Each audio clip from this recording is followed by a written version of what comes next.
नमस्कार, मैं सुमन शेखावत। आज हम कक्षा 8 विषय विज्ञान के पाठ 4 के भाग 1 के अंदर धातु और अधातु के बारे में पढ़ेंगे। हमारे इस भाग 1 में हम धातुओं के विषय में जानने का प्रयास करेंगे।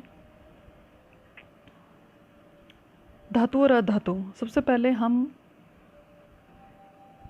इनकी परिभाषा को समझेंगे और ये जानेंगे कि धातु और अधातु क्या है। तो प्रकृति के अंदर विभिन्न प्रकार के पदार्थ, विभिन्न प्रकार की वस्तुएं हमें देखने को मिलती है, जैसे कि लकड़ी की कुर्सी, कोयला, एल्यूमिनियम शीट, तांबे का लोटा, मिट्टी। ये सभी जो हैं वो विभिन्न तत्वों से मिलकर बने हुए पदार्थ हैं। कुछ पदार्थ प्रकृति के अंदर ठोस, चमकदार और कठोर होते हैं, जबकि कुछ पदार्थ चमकहीन, मृदु यानी कि मुलायम और भुरभुरे यानी कठोर नहीं होते हैं, आसानी से टूटने वाले होते हैं। तो इस प्रकार से प्रकृति के अंदर विभिन्न प्रकार की चीज़ें पाई जाती है। धातु और अधातु जो है वो इन्हीं पदार्थों से संबंधित है, या इन्हीं पदार्थ में ही धातु और अधातु छिपे हुए हैं। वे पदार्थ जो कि चमकते हैं, ठोस और कठोर हैं, उन्हें हम धातुएं कहते हैं। धातुएं जो होती है वो सरलता से धनायन का निर्माण कर सकती हैं।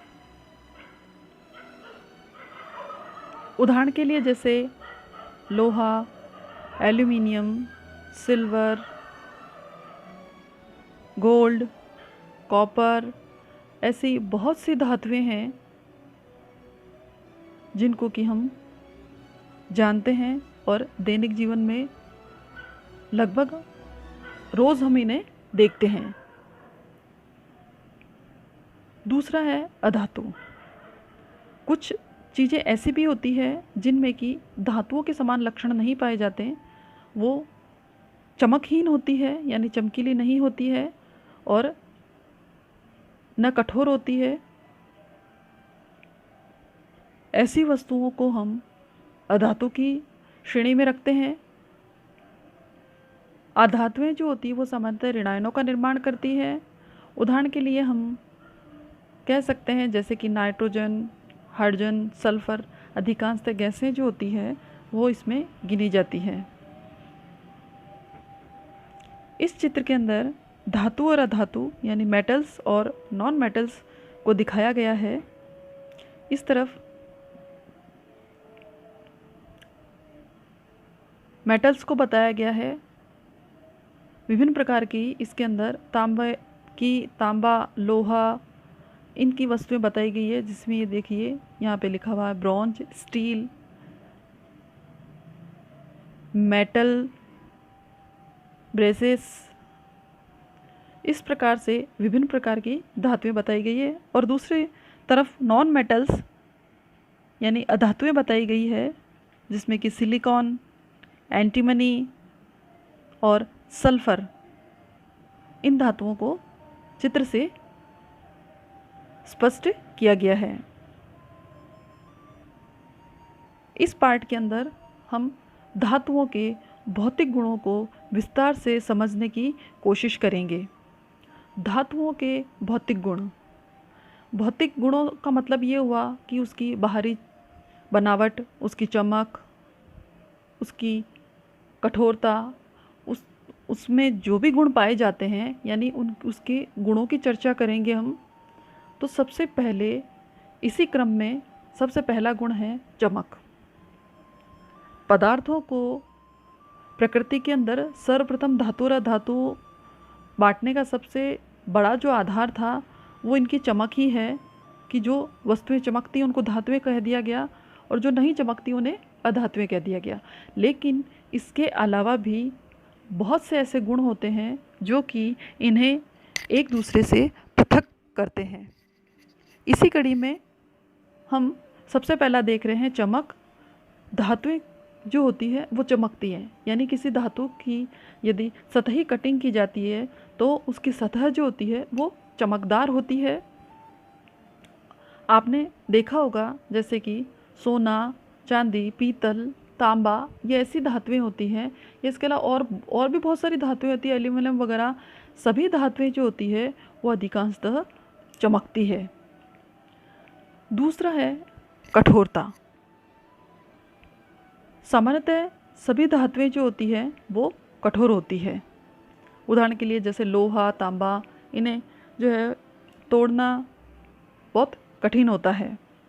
इसमें कुछ अपवाद है जो कि यानी धातुएं होते हुए भी कुछ धातुएं अपवाद है जो कि धातु के इस नियम का पालन नहीं करती है, जैसे कि लिथियम, सोडियम, पोटेशियम। ये धातुएं जो होती हैं वो मुलायम अवस्था में पाई जाती है, कठोरता इनमें नहीं पाई जाती।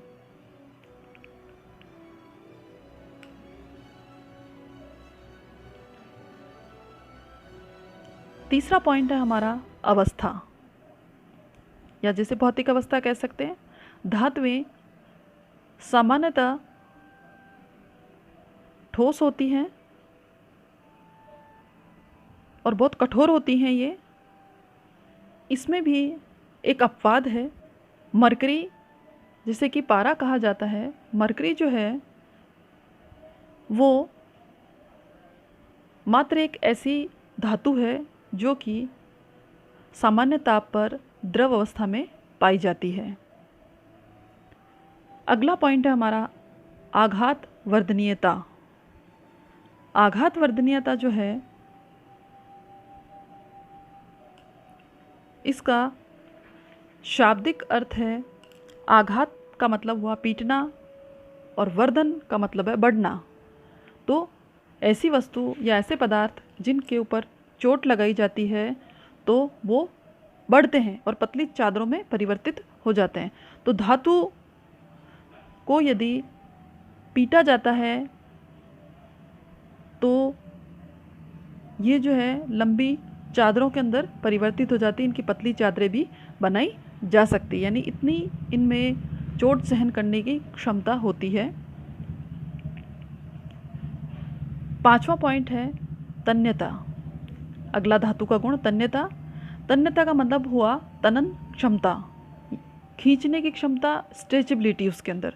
तो धातुएं जो है इस विशिष्ट गुण को भी रखती है। धातुओं को खींचकर उसके लंबे तार बनाए जा सकते हैं। हम सामान्यतः देखते हैं कि जो बिजली के वायर्स होते हैं बहुत पतले भी होते हैं, थोड़े मोटे भी होते हैं। ये जो तार होते हैं ये धातुओं के ही बने हुए होते हैं और इनको आपने देखा होगा कितने बारीक तार बनाए जा सकते हैं।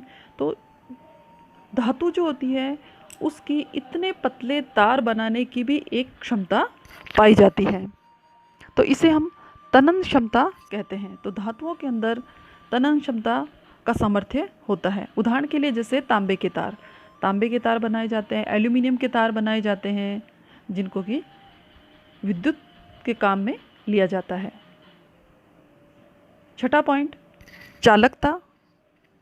धातुएं विद्युत और ऊष्मा दोनों की ही चालक होती है, यानी कि धातुओं के अंदर विद्युत धारा का प्रवाह होता है और ऊष्मा का भी चालन होता है, ऊष्मा भी प्रवाहित होती है। उदाहरण के लिए जैसे चांदी, तांबा। चांदी ऊष्मा की सर्वोत्तम चालक है जबकि शीशा सबसे कम चालक होता है।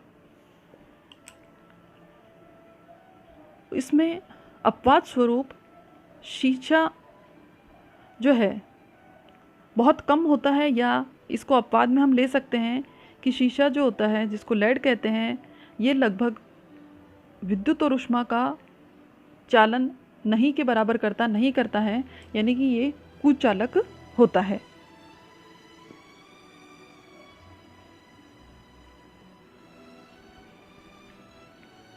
सातवां है घनत्व। धातुओं का घनत्व अधिक होता है। क्योंकि धातुएं कठोर होती है इसलिए इनका घनत्व भी अधिक होता है।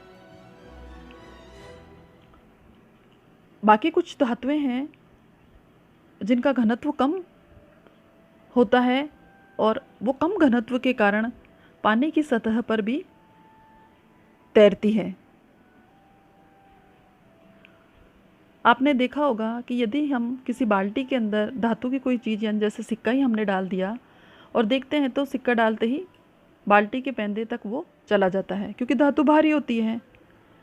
परंतु जैसे सोडियम, पोटेशियम, ये ऐसी धातुएं हैं जो कि हल्की होती है, घनत्व कम होने की वजह से जल की सतह पर तैरने लगती है। अगला गुण धातुओं का है ध्वनिकता। ध्वनिकता का मतलब हुआ ध्वनि उत्पन्न करने वाला।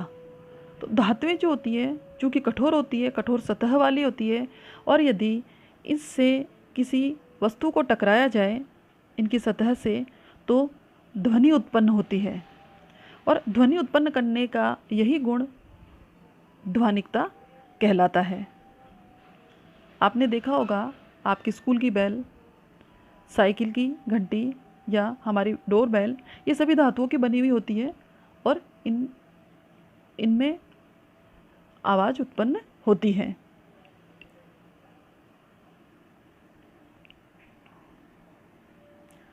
इससे अगला हमारा पॉइंट है गलनांक और क्वथनांक। गलनांक और क्वथनांक यानी वे बिंदु जिस पर कि कोई वस्तु पिघलना शुरू कर दे, द्रव में बदलने लग जाए ठोस से, तो वो गलनांक हो गया, और यदि द्रव से पुनः ठोस में बदलने लगे तो वो क्वथनांक बिंदु हो गया। तो धातुएं जो होती हैं उनके गलनांक और क्वथनांक उच्च होते हैं क्योंकि धातुएं कठोर होती है, इसी कारण इनको पिघलने में भी समय लगता है तो इन्हें पुनः जमने में भी समय लगता है। इसी कारण इनके गलनांक तथा क्वथनांक उच्च होते हैं। उदाहरण के लिए जैसे कि लोहे का गलनांक 1593 डिग्री सेल्सियस होता है। इतने उच्च ताप के ऊपर लोहे को द्रव अवस्था में परिवर्तित करने का प्रयास किया जा सकता है। अब इसमें अपवाद है कि गैलियम एक ऐसी धातु है जो कि धातु होते हुए हथेली पर रखने मात्र से ही पिघलने लगती है, यानी केवल हमारे हाथ की गर्मी से ही, ऊष्मा से ही वो पिघलने लगती है। इसका कारण इसका कम गलनांक है, यानी इसका गलनांक बहुत ही कम होता है और इसी कारण ये पिघलने लगती है। अब आज के इस टॉपिक से संबंधित धातुओं के भौतिक गुणधर्म से संबंधित कुछ मूल्यांकन प्रश्न करेंगे हम। पहला हमारा प्रश्न है धातु किसे कहते हैं। तो जो वस्तु कठोर हो और जिसकी सतह चमकदार हो, बेसिकली हम उसे प्राथमिक रूप से धातु कहेंगे। दूसरा प्रश्न है हमारा, कौन सी धातु हथेली पर रखते ही पिघलती है या पिघल जाती है। तो अभी हमने पढ़ा है गैलियम। तीसरा प्रश्न है, वह धातु जो कमरे के ताप पर द्रव अवस्था में पाई जाती है। तो ये हमारी धातु है मरकरी। मरकरी जो है वो कमरे के ताप पर द्रव अवस्था में पाई जाती है। क्वेश्चन नंबर 4, कौन कौन सी धातु है जो कि मृदुल अवस्था में पाई जाती है, यानी कि जो सॉफ्ट होती धातु होते हुए भी मृदुल हो, मुलायम हो।